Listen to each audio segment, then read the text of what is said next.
Hello बच्चा लोग, क्या हाल चाल है बच्चा लोग। नेक्स्ट लेक्चर लेकर हम आ चुके हैं आपके लिए, लेक्चर नंबर 4। कौन सा टॉपिक है सर? इलेक्ट्रोस्टैटिक्स। टॉपिक का नाम क्या है? Coulomb's law. बहुत ही इंतजार करवाने के बाद आ गया है आपको दिन वो टाइम जब आप पढ़ेंगे दो चार्ज बॉडीज के बीच में लगने वाले फोर्सेस की वैल्यू को कैसे कैलकुलेट करना है ना। तो कूलॉम ने बेसिकली स्टार्टिंग में हमें एक आइडिया दिया कि अगर हमारे पास दो चार्ज बॉडीज हैं तो एक बॉडी दूसरे बॉडी के ऊपर किस तरह से फोर्स लगाएगा, दूसरा बॉडी पहले वाली बॉडी पे किस तरह से फोर्स लगाएगा। इन बातों को सीखने के लिए हमें पढ़ना होता है कूलॉम्स लॉ। कूलॉम बाबा ने बोला, हमें क्या बोला बाबा ने बोला कि अगर हमें फोर्सेस को कैलकुलेट करना है, क्या बोला?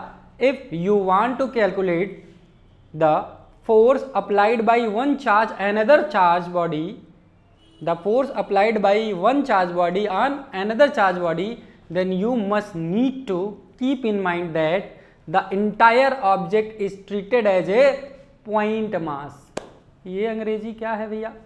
कूलॉम ने बोला कि बेसिकली अगर हमको दो चार्ज बॉडी के बीच में फोर्स कैलकुलेट करना है तो सबसे पहले हमें क्या मानना होगा कि जो भी चार्ज बॉडी है उसको एज ए पॉइंट मास मानना होगा आपको। ऐसा क्यों? इसके पीछे की वजह क्या है आगे हम लोग देखेंगे, ठीक है ना।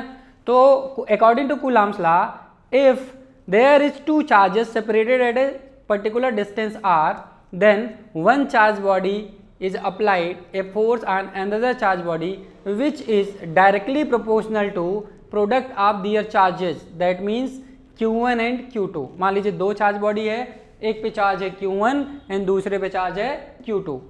तो ये Q1 Q2 पे एक फोर्स अप्लाई करेगा जिसका मैग्नीट्यूड क्या होगा? वो डायरेक्टली प्रोपोर्शनल होगा प्रोडक्ट ऑफ दियर चार्जेस।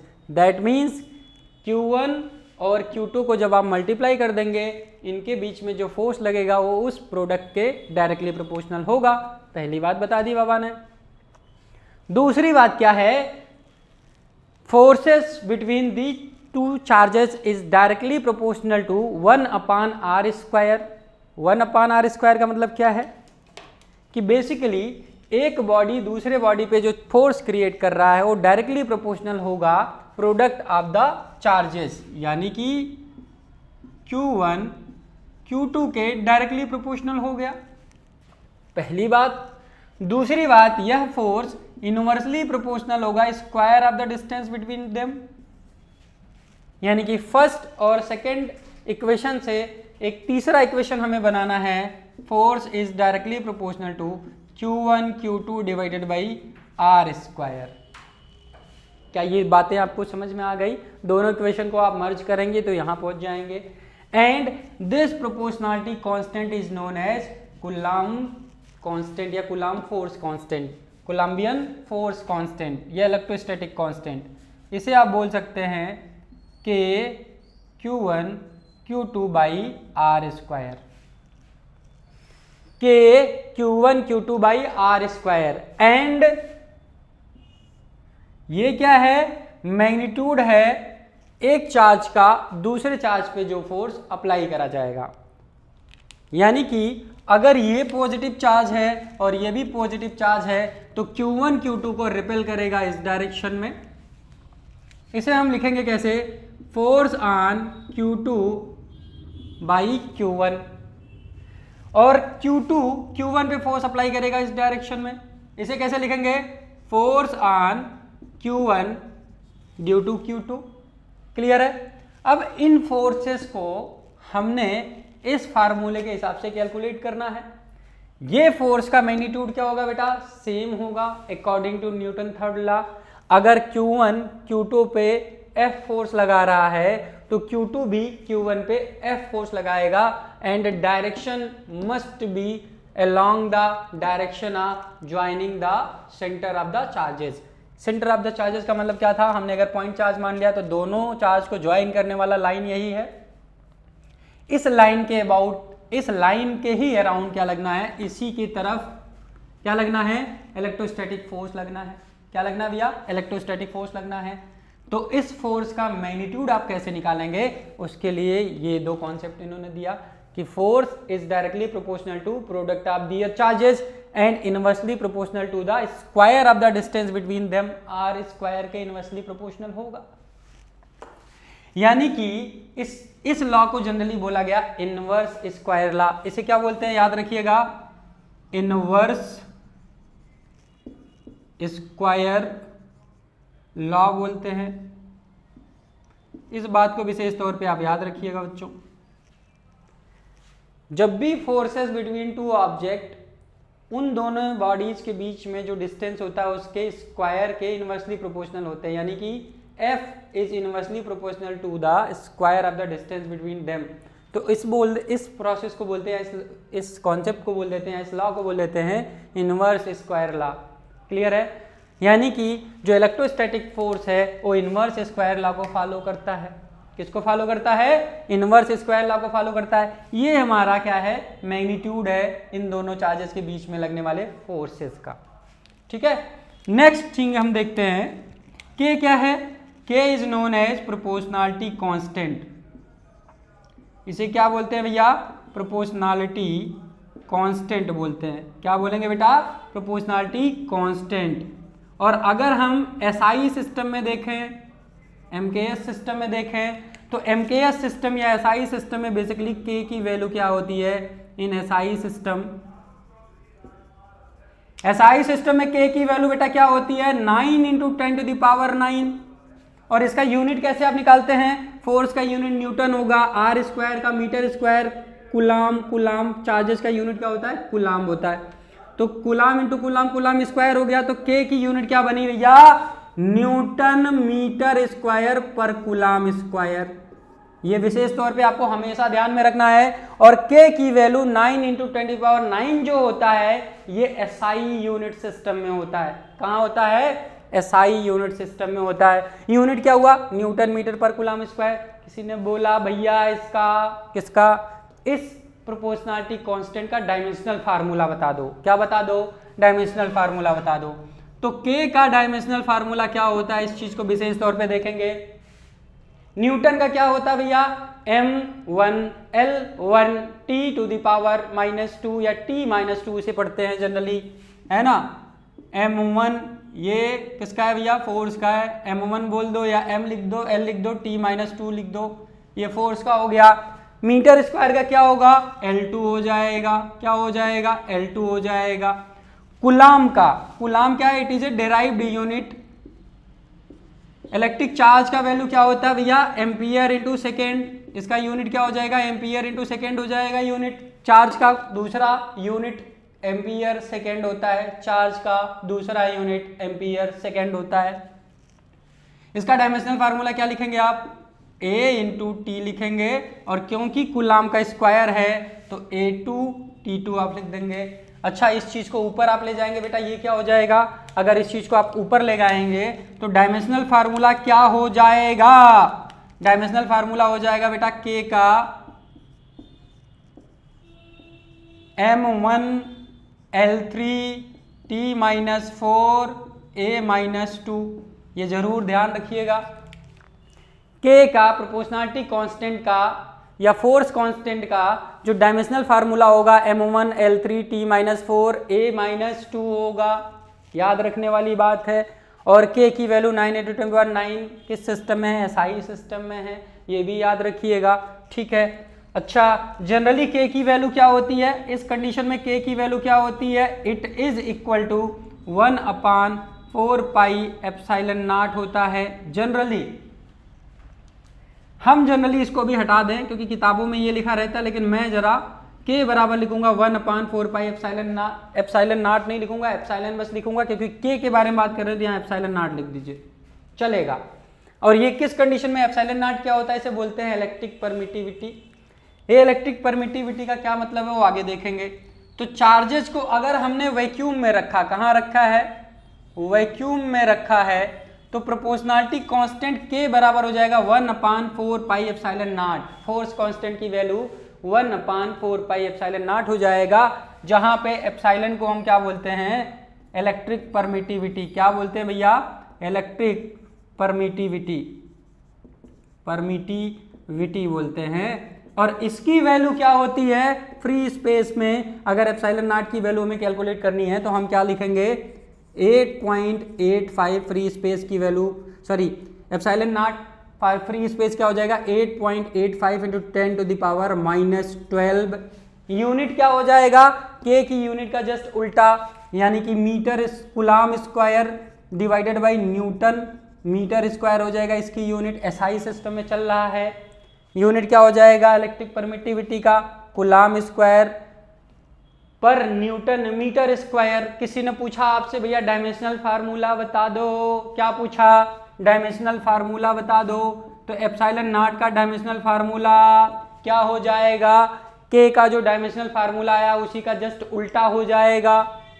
क्या हो जाएगा जस्ट उल्टा, यानी कि m-1 L-3 T4 A2 क्या हो गया m-1 L-3 T4 A2। Clear है, ये एप्सिलॉन नॉट का डायमेंशनल फार्मूला हो गया, ये एप्सिलॉन नॉट की वैल्यू हो गई, यूनिट हो गया coulomb divided by newton metre square या कूलाम पर न्यूटन मीटर स्क्वायर, ये यूनिट हो गया। क्लियर है, तो ये अभी हमने बस बेसिक चीज आपको बताया है। तो बेसिकली अगर आप वैक्यूम में कूलाम्स लॉ को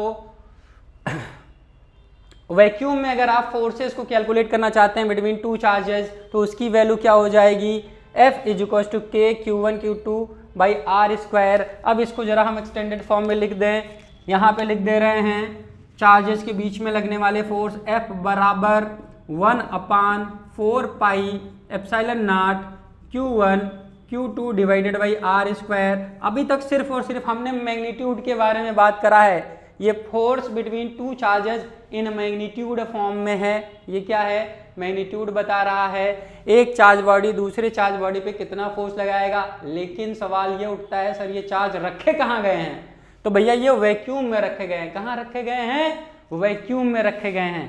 तो क्या आपको ये बेसिक बात समझ में आया कि फोर्स बिटवीन टू चार्जेस कितना आएगा, के का एसआई सिस्टम में वैल्यू कितना होगा, डायमेंशनल फार्मूला क्या होगा, एप्सिलॉन नॉट किसे कहेंगे, एप्सिलॉन नॉट की वैल्यू क्या है, ठीक है ना, और एप्सिलॉन नॉट का डायमेंशनल फार्मूला। तो चलिए हम आगे थोड़ा कूलाम्स लॉ को और एक्सप्लेन करते हैं, ठीक है ना। आई होप आपको ये समझ में आया होगा। इसको हम इरेज करेंगे, कुछ प्रॉपर्टीज पे डिस्कस करेंगे कि ये फोर्स इस पे जैसे लग रहा है ये कितना है, मतलब ये क्या क्या प्रॉपर्टी कैरी करता है। तो हमने पहली इसमें प्रॉपर्टी बता दी इट मस्ट फॉलो या it follow inverse square law, ठीक है ना। और एक चार्ज बॉडी दूसरे चार्ज बॉडी पे जितना फोर्स लगाएगा उतना ही फोर्स दूसरी वाली बॉडी पहले वाली बॉडी पे लगाएगा, यानी कि जो फोर्स का वैल्यू इतना आया है एक चार्ज का दूसरे चार्ज पे, यही वैल्यू आएगा दूसरे चार्ज का पहले चार्ज पे। क्लियर है ना। चलिए इसको मिटाते हैं, आगे मूव करते हैं।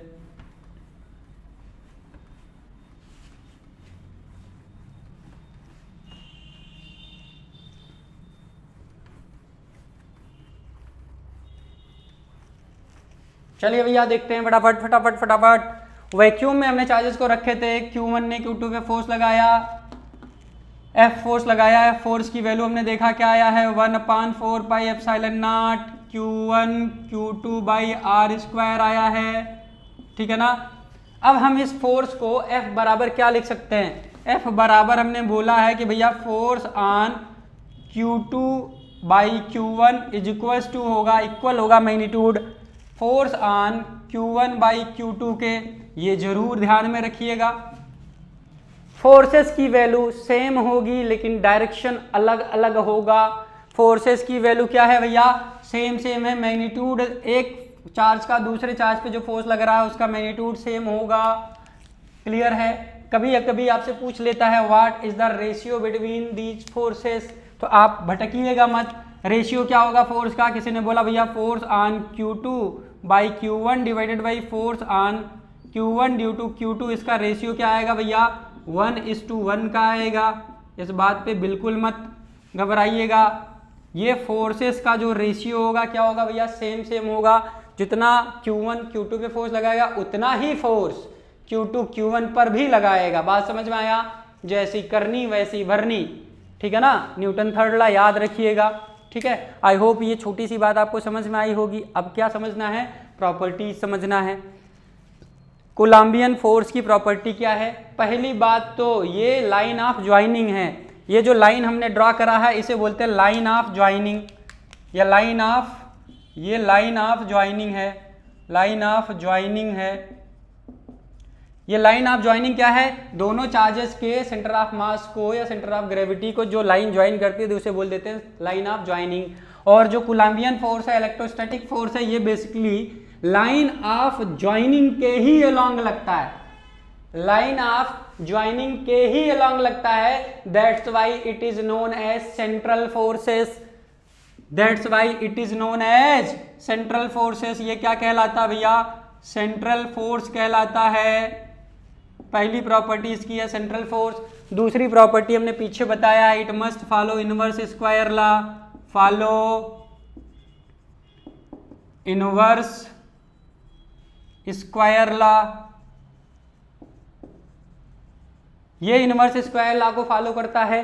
तीसरी बात क्या है भैया? फोर्सेस का मैग्नीट्यूड सेम रहेगा, जितना एक बॉडी दूसरे बॉडी पे फोर्स लगाएगा उतना ही पहली बॉडी दूसरी बॉडी पे फोर्स लगाएगा, ठीक है ना? दूसरी बॉडी पहली वाली बॉडी, पहली वाली बॉडी दूसरी बॉडी वाली, जो फोर्स लगा रहे हैं उसका मैग्नीट्यूड सेम आएगा। ये याद रखिएगा, है ना? यानी कि रेशियो दोनों फोर्सेस का क्या रेशियो है? Q1 Q2 divided by Q2 Q1, इसकी रेशियो क्या है भैया? 1/1 आया है। ये तीन बातें हो गई होंगी मुझे लगता है। और दूसरी बात ये है कि in comparison to gravitational force ये वेरी लॉन्ग रेंज ऑर्डर का फोर्स है, बहुत दूर तक ये फोर्स लगा सकता है, फ्रॉम 0 टू इंफिनिटी तक बोल सकते हो, ठीक है ना? तो चौथी प्रॉपर्टी क्या है कोलम्बियन फोर्स की या इलेक्ट्रोस्टैटिक फोर्स की? It is a very long order force, यानी कि long order force, long order force. समझ में आया भैया? चौथी हो गई तो पांचवी बात भी सुन लीजिए। चौथी हो गई तो पांचवी बात क्या है? पांचवी बात है वेरी लॉन्ग ऑर्डर का तो फोर्स है सर, समझ में आ रहा है। नेचर क्या है? क्या कंजर्वेटिव है या नॉन कंजर्वेटिव है? तो electrostatic force just like gravitational force it is also a conservative force. Conservative force क्या है? The work done by a force in a round trip is equals to 0। अगर ऐसा कोई फोर्स दे रहा है, एक राउंड ट्रिप में वर्क डन अगर 0 दे रहा है, इसका मतलब फोर्स कैसा है? कंजर्वेटिव है। तो आखिरी बात क्या है भैया? इलेक्ट्रोस्टैटिक फोर्स या Columbian force is a conservative force. कैसा फोर्स है भैया? कंजर्वेटिव फोर्स है, कंजर्वेटिव फोर्स की कैटेगरी में आ गया। कौन सी कैटेगरी में आ गया? कंजर्वेटिव फोर्स की कैटेगरी में आ गया। तो ये 5 प्रॉपर्टी आप इलेक्ट्रोस्टैटिक फोर्स का हमेशा हमेशा माइंड में रखेंगे जब भी आप इस चैप्टर को पढ़ो, या पूरा बोल सकते हो क्लास 12th का अप टू मैग्नेटिज्म आपको ये बातें याद रखनी है, क्योंकि ये कहीं ना कहीं हर जगह इन्वॉल्व होने वाला है, ठीक है? तो आई होप आपको Coulomb's law in magnitude form समझ में आ गया होगा। और तब जब हमने इसको सिर्फ और सिर्फ वैक्यूम में रखा, देखिएगा ध्यान से, हमने वैक्यूम में रखा है क्योंकि यहाँ पे जो एप्सिलॉन नॉट आ रहा है ये only calculated for vacuum. Epsilon naught की वैल्यू जो 8.85 × 10⁻12 हमने लिखा है, ये एप्सिलॉन नॉट क्या है?